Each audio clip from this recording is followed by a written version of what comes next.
Welcome. हम इस video lecture में सीखेंगे concept of liquidation of companies. Liquidation of companies एक one of the most important chapter है एडवांस अकाउंटिंग में, बहुत ही आसान चैप्टर है। लिक्विडेशन बेसिकली क्या होता है? Closure of companies. जब कंपनी बंद होती है तो कैसे बंद होती है, कैसे हमें उसकी अकाउंटिंग करनी है, क्या क्या legal compliance as per companies act हमें करने होते हैं, ये सब चीजें हम इसमें सीखेंगे।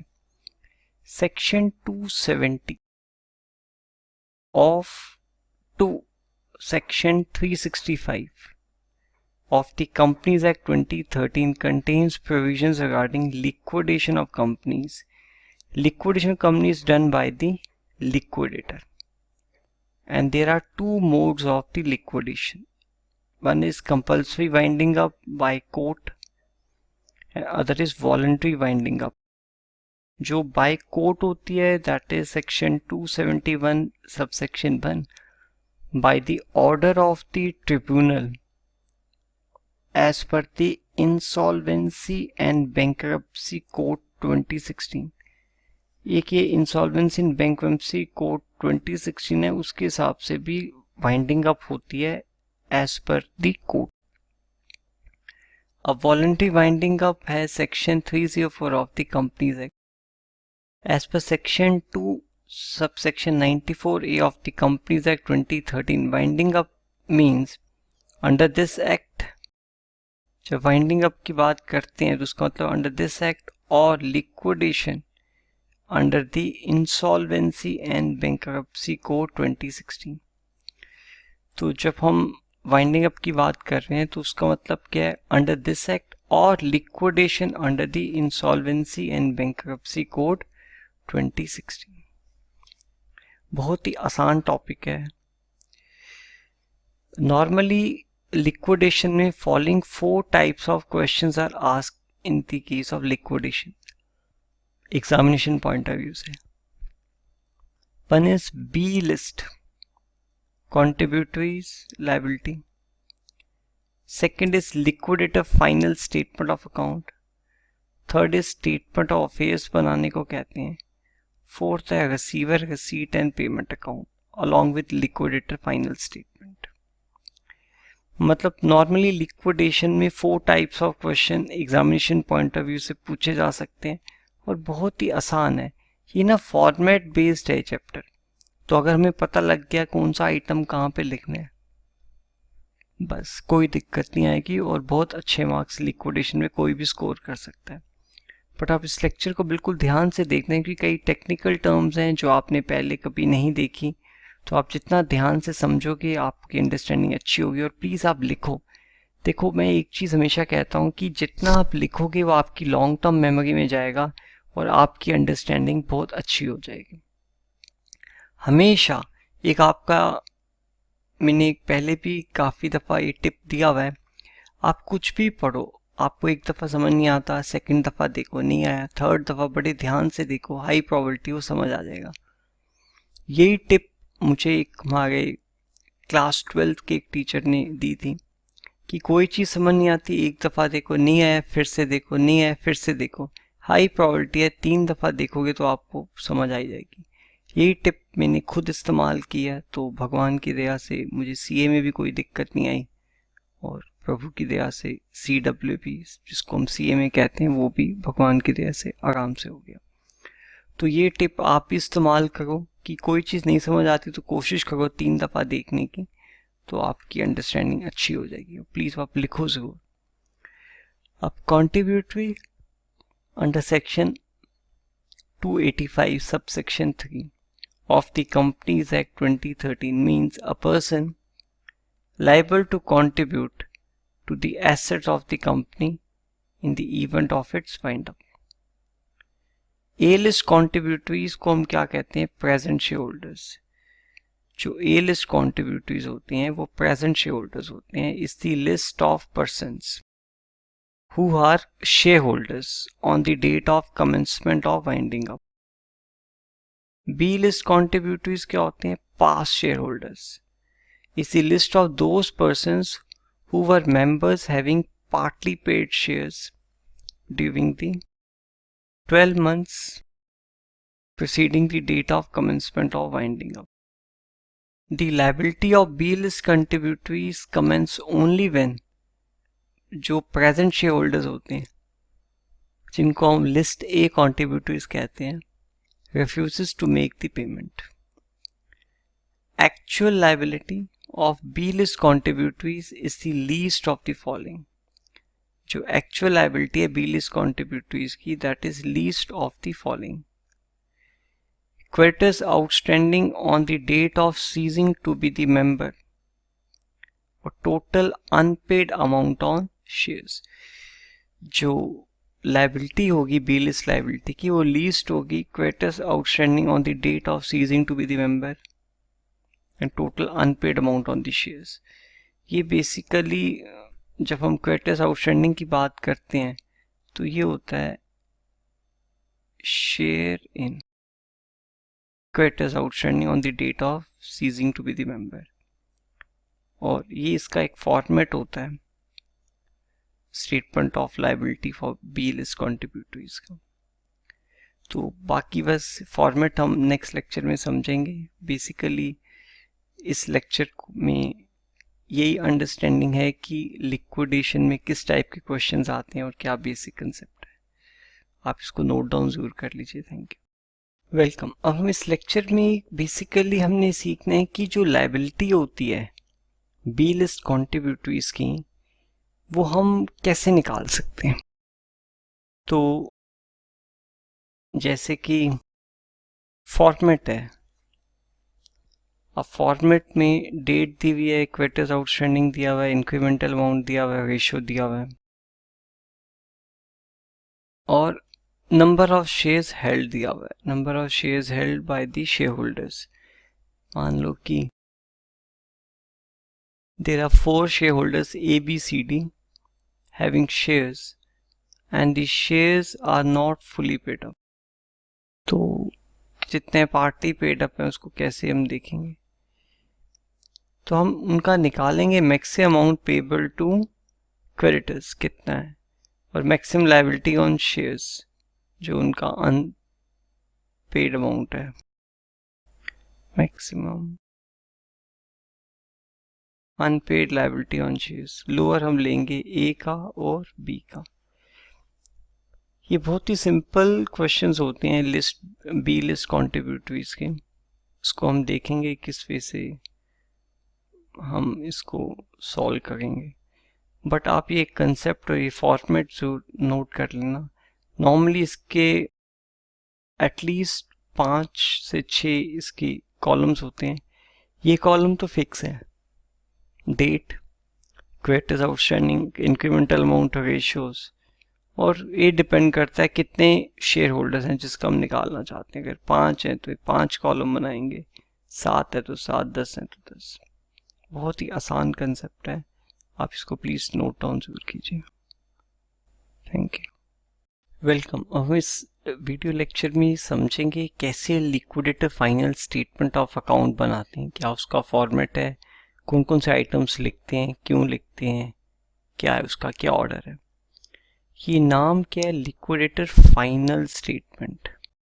ये बेसिकली लास्ट स्टेटमेंट होती हैं जो सबमिट की जाती हैं.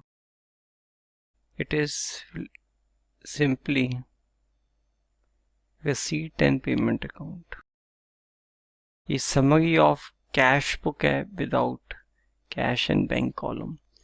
बहुत ही आसान है. तो liquidator final statement of account क्या होता है कि एक हम अकाउंट बनाते हैं रिसीट एंड पेमेंट अकाउंट. मतलब जब कंपनी बंद होने वाली है, कहाँ कहाँ से पैसा आया और कहाँ कहाँ में पैसा गया, ये हम उसको डिस्क्लोज करते हैं इस जब भी अकाउंट बनाते हैं. बहुत आसान कंसेप्ट है, इसको समझते हैं. This statement is made by the liquidator. Liquidator कौन होता है, जो कंपनी बंद करवाने के लिए सब अकाउंटिंग करता है. And submitted to the court in case of compulsory winding up and to the company in case of voluntary winding up. जो ये स्टेटमेंट है ये कौन बनाता है? लिक्विडेटर। और कोर्ट को सबमिट करते हैं अगर कंपल्सरी वाइंडिंग अप है, और अगर वॉलंटरी वाइंडिंग अप है तो कंपनी को सबमिट की जाती है एज पर सेक्शन 294। इस पे कुछ एक ऑर्डर होता है जो लिक्विडेशन कंपनीज की नियम है, उसमें एक ऑर्डर के हिसाब से पेमेंट होती है। अब ऑर्डर क्या है? Secured creditors having fixed charge against asset. तब सबसे पहले हमें किनको पे करना है? Secured creditors having fixed charge. Fixed charge जैसे लोन अगेंस्ट प्लांट, इसका एक एग्जांपल अगर लें तो क्या होगा? ये लोन अगेंस्ट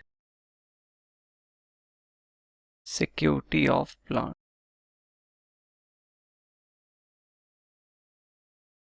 अब इसमें legal charges, liquidators remuneration second आएगा। लीगल चार्जेस, लिक्विडेटर्स रेम्युनरेशन, ये सेकंड ऑर्डर में इसको हम दिखाएंगे। फिर कुछ ओवरराइडिंग प्रेफरेंशियल क्रेडिटर्स होते हैं सेक्शन 326 के हिसाब से, हम इसको भी समझेंगे ये क्या होते हैं। उनको पेमेंट जाता है। फिर प्रेफरेंशियल क्रेडिटर्स को पेमेंट जाता है। फिर debenture holders with floating charge. अब एक फिक्स चार्ज होता है और एक फ्लोटिंग चार्ज होता है। फ्लोटिंग चार्ज में होता है means debentures secured against many asset. इसमें क्या होता है? जैसे कि कंपनी के पास प्लांट है, मशीनरी है, फर्नीचर है, फिक्सचर्स है, फिटिंग है, वो इन सब की सिक्योरिटी के अगेंस्ट डिबेंचर इशू किए। तो फ्लोटिंग चार्ज में क्या होता है? डिबेंचर्स issued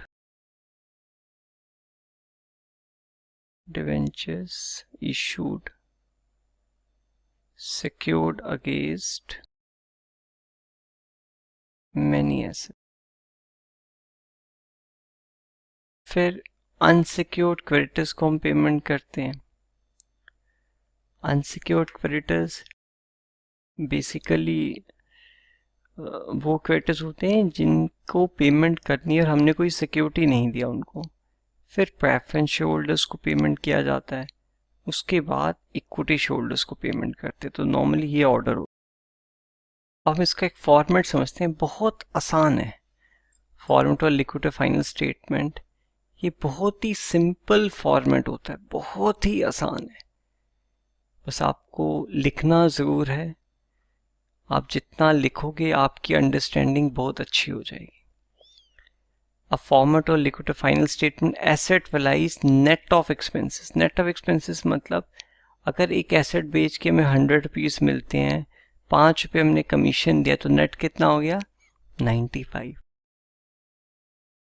तो net of expenses means commission जो भी एसेट बेचने के बाद जो कुछ थी उसको माइनस करने के बाद। Cash at bank, cash at hand, other assets realised, surplus from assets realized having fixed charge। तो surplus from asset realized having fixed charge, sale of asset less security, तो यहां पे आ गया। फिर कॉल्स इन एवियट से कितने पैसे आते हैं, या फिर कुछ amount receive from share holders है, वो यहां पे आएगा। तो सिंपल वे में इस साइड में हम क्या दिखाते हैं?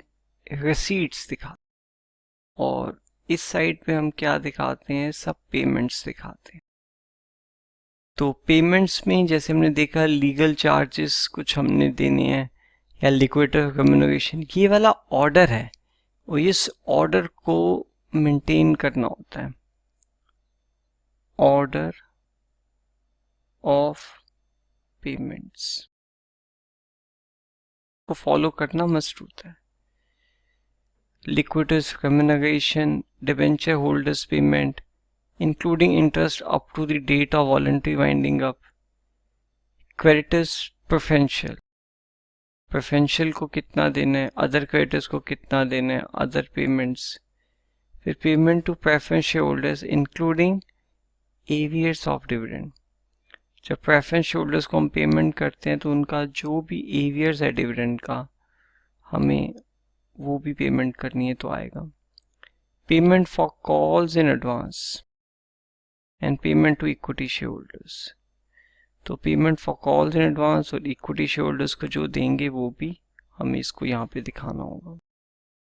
आप प्लीज़ इसको नोट डाउन ज़रूर करो, ये जितना फॉर्मेट आपका नोट डाउन हो जाएगा आपकी अंडरस्टैंडिंग बहुत अच्छी हो जाएगी। Thank you very much. Welcome. अब हम इस वीडियो लेक्चर में समझेंगे कि जो कुछ कंसेप्ट्स लिक्विड फाइनल स्टेटमेंट में हमने देखे हैं, हमने किसको पेमेंट करनी है, preferential creditors, overriding preferential creditors, वो क्या होते हैं और उसको अगर कभी थ्योरेटिकल क्वेश्चन आ जाए तो हमें किस बेसिस को प्रेजेंट करना है और क्या हम कंटेंट लिखेंगे, ये हम समझते हैं। बिल्कुल आसान है, बट आप प्लीज़ इसको नोट डाउन ज़रूर करना कि जितना आप लिखोगे आपकी अंडरस्टैंडिंग बहुत ही अच्छी हो। Overriding preferential payments. अब हम इसमें देखते हैं ओवरराइडिंग प्रेफरेंशियल पेमेंट सेक्शन 326 के हिसाब से। सेक्शन 326 किसका है? Of companies act 2013। जब भी हम कोई सेक्शन की बात करते हैं तो वो नॉर्मली कंपनीज एक्ट 2013 का ही होगा, जब तक कि कोई स्पेसिफिक एक्ट अलग से उसका नाम नहीं लिया गया। इन दी वाइंडिंग अप का मतलब पता है closure of a company under this act the following debt should be paid. ये जो फॉलोइंग डेट्स हैं should be paid in priority to all other debts. Following debt should be paid in priority to all other debts. पहला क्या है? Workman dues and second क्या है? where a secured creditor has realized a secured asset so much of the debts due to such secured creditor as could not be realized by him, or the amount of the workman's portion in his security, if payable under the law, whichever is less. Pari passu with the workman dues. Pari passu का मतलब क्या होता है? With equal share. A workman's share to secured asset equal to amount realized into workman dues divided by workman dues plus secured loans. तो workman का share कैसे निकालेंगे? अब बेसिकली क्या है कि हमें एक पैसा मिला कुछ सिक्योरिटी बेच के, उससे में वर्कमैन ड्यूज भी देने हैं और वो जो एसेट है जिसकी सिक्योरिटी के अगेंस्ट लोन है उसको भी पैसा देना है। तो दोनों को हम किस वे से देंगे ये हम इस एग्जांपल में सीखेंगे। बिल्कुल सिंपल है। इस एग्जांपल को बड़े आप ध्यान से देखना, प्लीज नोट डाउन जरूर करना। For example the value of the security of a secured creditor of a company is ₹2 lakh. बहुत आसान है। एक सिक्योरिटी है जो एक सिक्योर्ड क्रेडिटर को दी हुई है, उसकी वैल्यू 2 लाख है। अब the amount of workman dues वो भी क्या है? 2 लाख है। The amount of debt due from the company to its secured creditors कितना है? 6 लाख। यानी कि उस सिक्योर्ड क्रेडिटर को 6 लाख देना है, बट सिक्योरिटी कितने की दी हुई है? 2 लाख की। अब उस सिक्योरिटी के अगेंस्ट वो सिक्योर्ड क्रेडिटर भी है, उसी सिक्योरिटी के अगेंस्ट वर्कमैन ड्यूज भी सिक्योर्ड है। अब इसमें the aggregate of the amount of workman dues and the amount due to the secured creditors कितना है? 8 लाख। मतलब जो टोटल उस 2 लाख से हमें देना है, 6 लाख तो देना है किसको? सिक्योर्ड क्रेडिटर को, 2 लाख वर्कमैन ड्यूज का, टोटल ये 8 लाख हो गया। The workman's portion of the security is therefore 1/4 of the value of security. जो वो 1/4 है, तो 2 lakh into 2 lakh by 2 lakh plus 6 lakh equal to क्या हो जाएगा 50,000। तो यानी कि यहाँ पे हम वर्कमैन को कितना देंगे, सिर्फ 50,000, और 1,50,000 किसको देंगे, सिक्योर्ड क्रेडिटर को। अब इसमें एक नोट बिल्कुल ध्यान से देखना है, workman means employ within the meaning of industrial dispute act 1947। हमारी आज़ादी कब हुई थी, 1947 में, तो इंडस्ट्रियल डिस्प्यूट एक्ट है 1947 का। वैसे प्रैक्टिकली ये वाला सेक्शन बिल्कुल भी इररेलेवेंट है, क्योंकि जो इंडस्ट्रियल डिस्प्यूट एक्ट 1947 के आजकल बहुत ही रेयर केस में कोई एम्प्लॉय है, क्योंकि इस एक्ट को ऑलमोस्ट मोर देन 70 ईयर्स हो गए, और जो भी एम्प्लॉयज आजकल एम्प्लॉयमेंट में आते हैं तो अदर एक्ट में कवर्ड होते हैं। तो प्रैक्टिकल ये सेक्शन रेलेवेंट नहीं है, बट थ्योरेटिकल हाँ है। तो इसको अगर सिंप्लीफाई किया जाए तो एक सिक्योरिटी है 2 लाख की, उसके अगेंस्ट सिक्योर्ड क्रेडिटर्स भी हैं, उसके अगेंस्ट वर्कमैन ड्यूज भी सिक्योर्ड है, और दोनों ही जो एक सिक्योरिटी और जो दोनों ड्यूज हैं वो उसी पे सिक्योरिटी पे डिपेंडेंट है। तो हमें ये चीज़ देखनी है कि हम टोटल रेशो लेंगे, जैसे कितने के वर्कमैन ड्यूज हैं और कितने सिक्योर्ड क्रेडिटर्स हैं, उनको हम ऐड कर लेंगे। जैसे इस केस में 2 लाख के वर्कमैन ड्यूज थे, 6 लाख के सिक्योर्ड क्रेडिटर से, टोटल 8 लाख हो गया। तो 2 लाख डिवाइड बाय 8 लाख, यानी कि 1/4 share of the security belongs for the workman dues. तो हमने 50,000 निकाला। आप प्लीज इसको लिख लेना, नोट कर लेना, जितना आप लिखोगे आपकी अंडरस्टैंडिंग अच्छी हो जाएगी। इसमें एक बहुत अच्छा कंसेप्ट है प्रेफरेंशियल क्रेडिटर्स का, सेक्शन 327।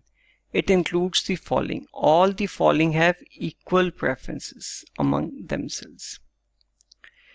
तो पहले प्रेफरेंशियल क्रेडिटर्स में क्या आता है, बिल्कुल आप ध्यान से इसको नोट डाउन करना, ध्यान से आप लिखना, बहुत आसान है।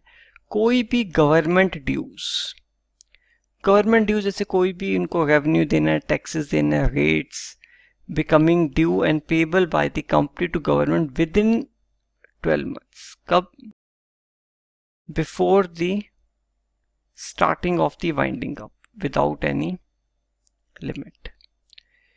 फिर salaries and wages. अब कोई भी salaries and wages employee को ड्यू है, not exceeding 4 months within 12 months before the date of winding up. अगर 10 महीने की सैलरी है तो 4 मंथ्स की हम क्या मानेंगे, प्रेफरेंशियल है, बाकी 6 महीने की नॉन प्रेफरेंशियल हो जाएगी। उस 4 मंथ्स में भी एक एम्प्लॉय को अधिक से अधिक कितना हम दे सकते हैं, अप टू 20,000 प्रेफरेंशियल क्रेडिटर्स में आता है। एक्रूड हॉलीडे रेम्युनरेशन उनको हम देंगे without any limit. Contribution to ESI ये भी विदाउट एनी लिमिट है जो उनको देना है। और all sums due to any employee under from provident fund, pension fund, gratuity fund and any other fund for the employees welfare, ये सब चीज़ें किस में आती है, प्रेफरेंशियल क्रेडिटर्स में। देखो हमारी हाथ में 5 उंगलियां होती हैं और 5 चीज़ें नॉर्मली आती हैं प्रेफरेंशियल क्रेडिटर्स में। गवर्नमेंट ड्यूज कोई भी ड्यू हुए हैं within 1 year, salaries and wages कोई भी ड्यू है within 1 year up to 4 months, और total amount should not exceed 20,000 per month. और अगर टोटल अमाउंट 25,000 है तो 20,000 को हम प्रेफरेंशियल कहेंगे, 5,000 को नॉन प्रेफरेंशियल कहेंगे, और जो भी 20,000 का होगा it should be related to 4 months. Accrued holiday remuneration की कोई लिमिट नहीं है, कंट्रीब्यूशन ESI की कोई लिमिट नहीं है, प्रोविडेंट फंड, पेंशन फंड, इसकी कोई लिमिट नहीं है। कुछ नोट है, important note. Unsecured creditors include preferential creditors. तो जितने प्रेफरेंशियल क्रेडिटर्स होते हैं ये क्या होते हैं, सब अनसिक्योर्ड होते हैं। ये बहुत इंपॉर्टेंट नोट है। All preferential creditors rank equally among themselves and are to be paid in full unless the assets are insufficient, in which case they will be paid proportionately. जो प्रेफरेंशियल क्रेडिटर्स हैं उनकी rank equal among themselves, उनको paid full करना unless की assets insufficient है।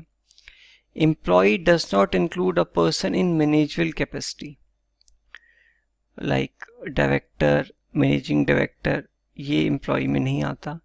Amount payable to government for electricity, water etcetera is not a preferential payment. जो हमने amount पे करना है गवर्नमेंट को इलेक्ट्रिसिटी, वो प्रेफरेंशियल क्वेटर में नहीं आता. बट अगर गवर्नमेंट को कोई टैक्स देना है तो वो प्रेफरेंशियल पेमेंट में आता है. प्लीज आप इसको नोट डाउन जरूर कीजिए. Thank you very much. Welcome. अब हम इस लेक्चर में कुछ कंसेप्ट्स देखेंगे. Debenture interest. Debenture interest simply क्या होता है कि जो डिबेंचर का इंटरेस्ट आउटस्टैंडिंग बैलेंस शीट में दिखाया हुआ है, और कई दफ़ा क्या होता है कि डिबेंचर्स होल्डर्स को पेमेंट हम कुछ डिले से कर रहे हैं, तो जिस डेट तक हमने पेमेंट किया उस डेट तक का इंटरेस्ट जाएगा या नहीं जाएगा वो हम समझते हैं. हमें पता है कि दो प्रकार की वाइंडिंग अप है, एक है कंपल्सरी, एक है वॉलंटरी. तो उसको हम देखते हैं. अब debenture interest in case the company solvent, voluntary winding up. Interest on debentures is to be paid up to the date of final payment to debenture holders. In other case, compulsory winding up, interest is to be paid up to the date of commencement of winding up. मतलब अगर voluntary winding up है तो हम देंगे up to the date of final payment, और compulsory है तो जिस डेट को वाइंडिंग अप स्टार्ट हुई उस डेट तक का इंटरेस्ट जाएगा.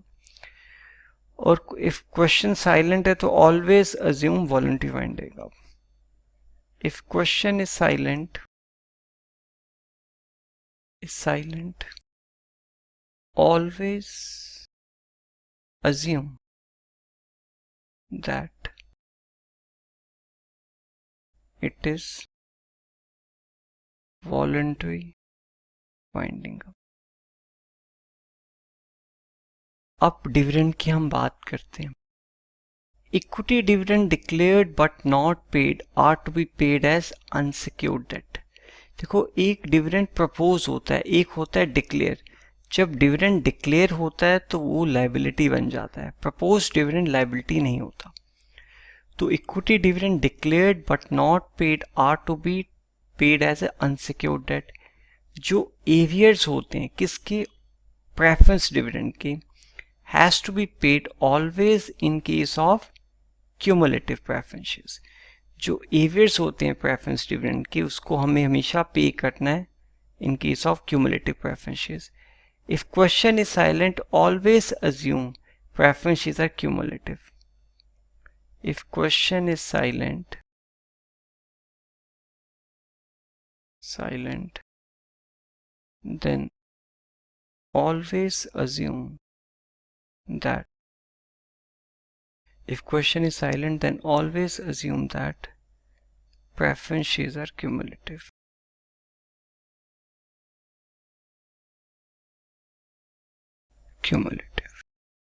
अब liquidator commission on asset realized. No commission on cash in hand, cash at bank, इसमें कोई कमीशन नहीं है. Commission on gross value of asset. Gross का मतलब क्या होगा, एसेट 5 लाख का बेचा और 20,000 कमीशन दिया तो नेट कितना मिला, 4,80,000. बट कमीशन हम किस पे लगाएंगे, ग्रॉस पे. Asset realised unless the question specify something else. आप प्लीज इसको नोट डाउन जरूर कीजिए. ये जो भी कंसेप्ट हमने देखा है ये बहुत रेलेवेंट होगा जब हम क्वेश्चंस पे आएंगे. Thank you very much.